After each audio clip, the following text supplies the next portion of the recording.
Hello everyone, welcome to my new eating blog. দেখতেই পারছো অনেকদিন আগে গিয়েছিলাম রুটিওয়ালাতে।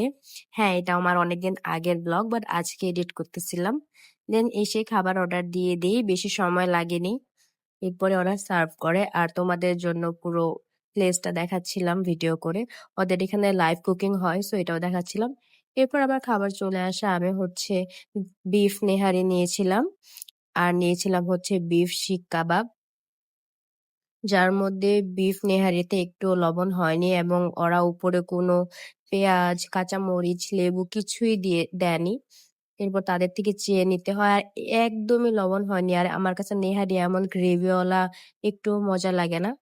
আর ওদের বিফ শিক কাবাবে পুরাটাই উল্টা হয়েছিল, এত লবণ হয়েছিল। বাট ওভারঅল এত খারাপ লাগছিল না। যতবার ভ্লগারদের ভিডিও দেখে আমি কোথাও খেতে গিয়েছি, ততবারই আমি ডিসঅ্যাপয়েন্টেড হয়ে বাসায় এসেছি।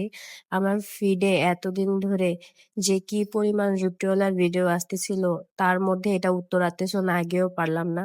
অ্যান্ড খেয়েই পুরো আমি ডিসঅ্যাপয়েন্টেড হই।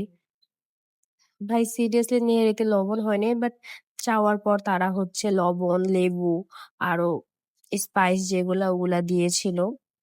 এন্ড কাবাবটা ফার্স্ট একটু ভালোই লাগতেছিল, বাট আরো 2-3 বাইট খাওয়ার পর এত লবণ লাগতেছিল, মানে অনেক বেশি মশলা দিয়ে ফেলছে ওরা।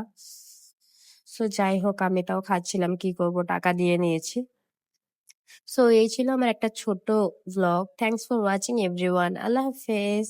সবাই লাইক, কমেন্ট এন্ড শেয়ার করে দিও। টাটা।